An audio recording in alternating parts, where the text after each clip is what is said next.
Let's get right into it from both sides of the aisle this morning. Joining us now from more, former Arkansas governor and presidential candidate Mike Huckabee and editor-in-chief at the National Memo, Joe Conason, back with us. Great to see you both. Governor, we'll start with you. What do you make of that? Is Trump the winner either way, or is this gonna hurt Trump, maybe backfire, not debating tomorrow night? I don't think it backfires because Donald Trump's support is solid. There are going to be some people who will never vote for Trump, but there are a lot of people who won't vote for anyone but Trump. And his going simply would put a target on his back, put him in a very, really untenable position of having to sit there and let people beat up on him.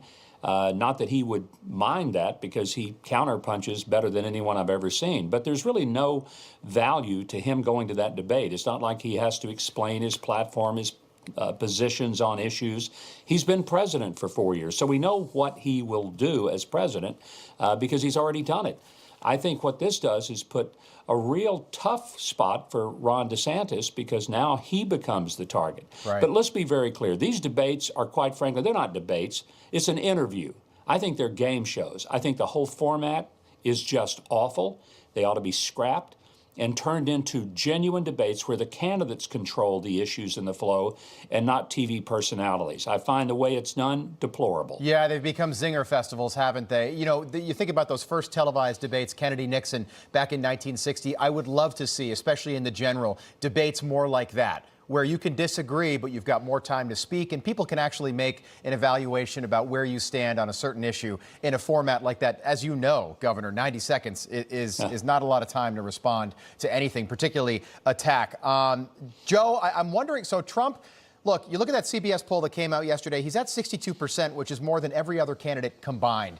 I'm wondering what you make of this tit for tat happening between the Trump team and Fox News. So 2 days ago, on Sunday, it was, boy, you know, if Trump doesn't go, you know, it's going to be really bad for him. Fox obviously is saying that because Trump's good for ratings. They want him on that stage.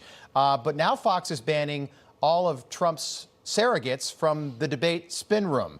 What do you make of that?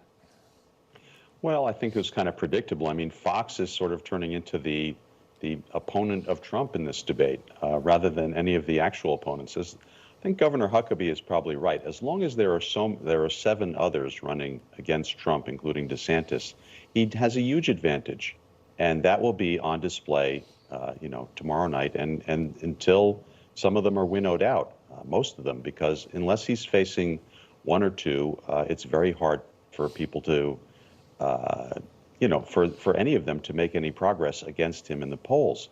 But I do think over time, if he doesn't go to any debates, as he said he will not, then Republican voters, at least some of them, may come to feel that he thinks the nomination should be handed to him, and he doesn't have to earn it, doesn't have to discuss anything that's happened since he left the White House. And, you know, the other topic that's on everyone's minds are his legal problems. Yeah, we'll have to see how that, we'll keep an eye on that and see how that plays out. We'll see what he does in September. But you're right, it's not a coronation. Governor, there's another side to this, and I heard someone mentioned this on one of the other networks, and I thought there was more to that, and you would know because you've been there. But if Trump shows up for debate 1, and let's be honest, you know, middle of August, year before the year of the election, 15 months away, you know, does it really matter? But the second you stand as a former president of the United States at a podium, we see this when incumbents run against opponents in the general election, it all of a sudden levels the playing field just optically. You know, Donald Trump's a former president. Why does he want to be up there with Doug Burgum and Asa Hutchinson and give them a platform, right? Not only that, but the way these things are staged, the moderators control the clock, not the candidates. If they really wanted to have a debate, every candidate gets exactly the same amount of time. And that clock runs when they talk.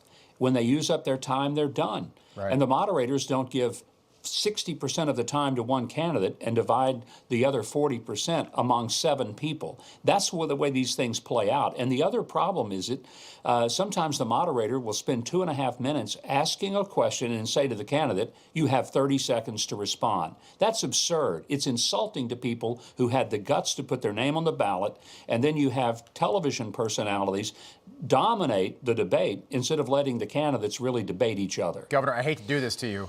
In 10 seconds, and I just want an answer from both of you. Is there a breakout star of the night for you? Governor, to you first. It could be Vivek. He's got to get better on his Israel issue. He really boogered that up, and he's Yeah. going to have to clean that up. Joe, to you? I think it's possible that he'll stand out because he's willing to say pretty much anything in spite of knowing almost nothing. So, that's a big advantage in the format that Governor Huckabee described. Okay. Mike Huckabee, Joe Conason, we appreciate it. Thank you. We'll see what happens Thanks. tomorrow night.